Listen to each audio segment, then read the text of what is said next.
Malakine Studio.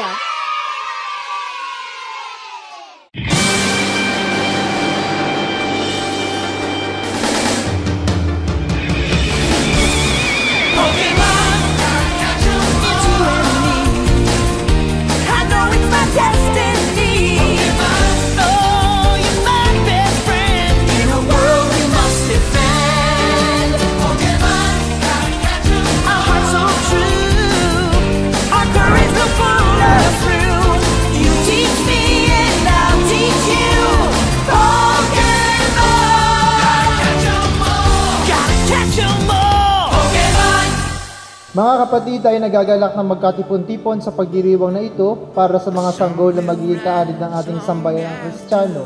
Sa pasimula ng ating pagdiriwang sa sakramento ng binyag, mangyari po lamang na ipahayag ang inyong layunin ukol sa inyong mga pabibinyagan.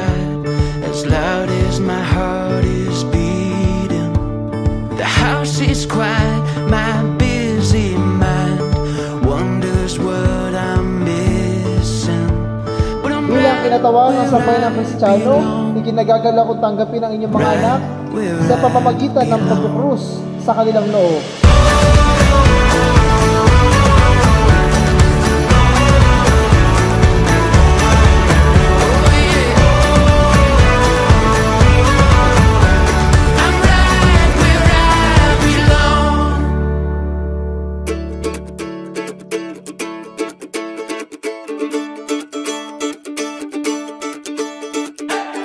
Things are looking up, oh I could touch the sun. The darkest days are done.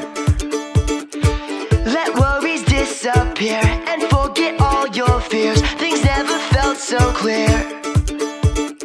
Keep one foot in front of the other. Don't hold back, just keep moving forward. So take a step, make a move. Welcome to Hermes' first birthday!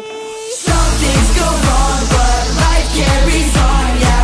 Just fine. Bebe, happy birthday. Ang wish sa'yo ni Mami, sana lumaki ka ng healthy, huwag kang magkakasakit, kahit anong kulit mo, okay lang. Basta very healthy at malayo sa sakit. And syempre, may takot sa Diyos. Si Hermes ay napaka-sweet na bata at napaka-kulit din. Kulit. Oo, laging gustong mami niya. We wear our colors proud, the brightest ones around. We're never looking down.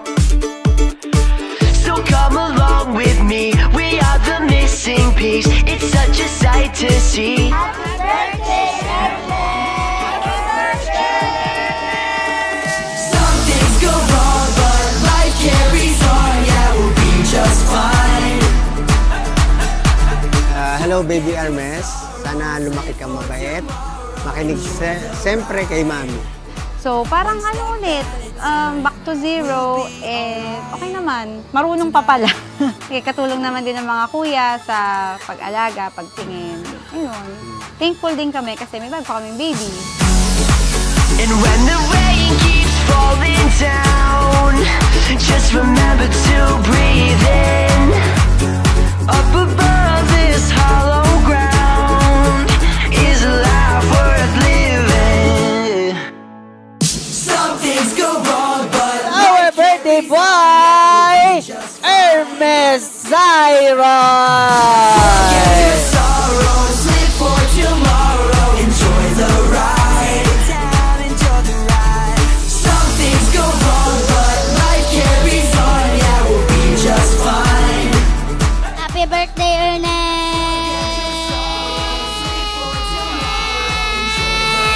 Happy birthday to you! Happy first birthday, Ernest! Ti vogliamo bene. Tonight